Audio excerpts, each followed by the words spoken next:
Bismillahirrahmanirrahim. Bugün Kayısı'nın diyarı Malatya ilimizdeyiz. Malatya İl Başkanımız Sayın Behçet Sevgili ve teşkilatlarımızla birlikte Malatya'daki esnafımızı, köylülerimizi, sivil toplum kuruluşlarımızı ve kanaat önderlerimizi ziyaret edeceğiz. Buradaki çiftçilerimizi de ziyaret edeceğiz.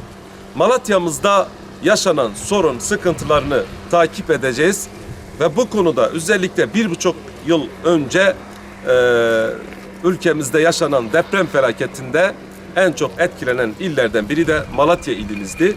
Bu konuda konutlarla ilgili, eksikliklerle ilgili, depremde yaşanan sıkıntılarla ilgili tek tek takip edip inşallah bunları ilgili yetkililere de aktaracağız. Sadece bunlarla ilgili değil, özellikle çiftçilerimizin yaşadığı sorunları, sıkıntıları, kayısı ile ilgili yaşadıkları sıkıntıları takip edeceğiz ve 3 gün programımızın sonunda buradaki basın mensuplarımızla bir araya gelip bu sorun, sıkıntıları ve yaptığımız çalışmaları basında paylaşacağız.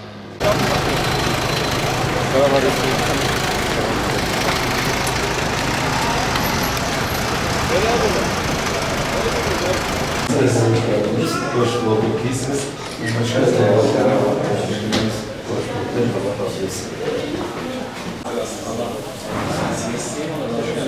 Başkan Vekilimiz geldik. Hoş geldiniz. Hoş bulduk.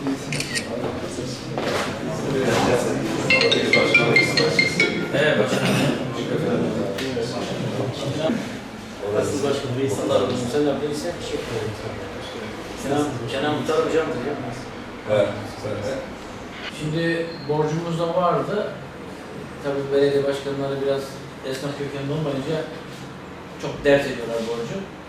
Biz ikinci günü hemen projelerimize başlamaya başladık. Ekibimizle beraber. Şimdi 5 yılda burada meclis yaptığım için arkadaşlarla birebir tanıyorum. Biraz geri alsana.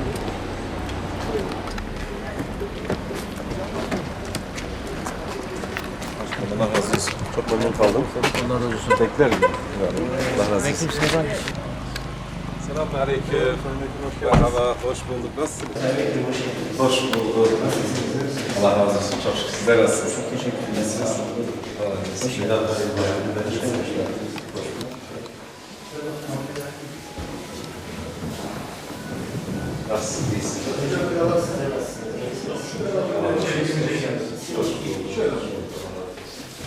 İyisiniz?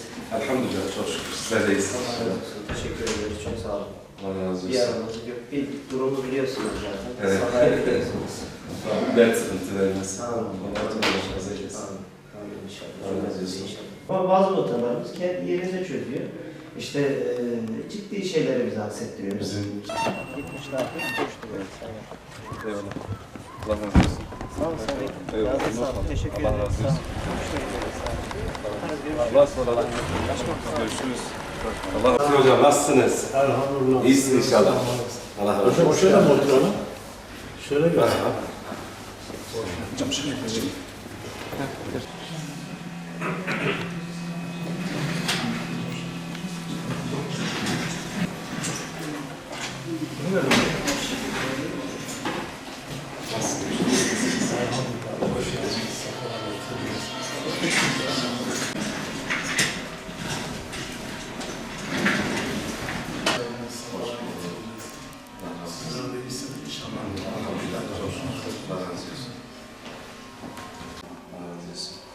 Hoş geldiniz. Hoş geldiniz.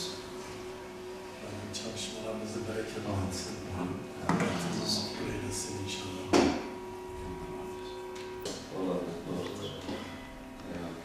Mehmet Demirbaş. Daha sonra da bizim yönetimimizde olan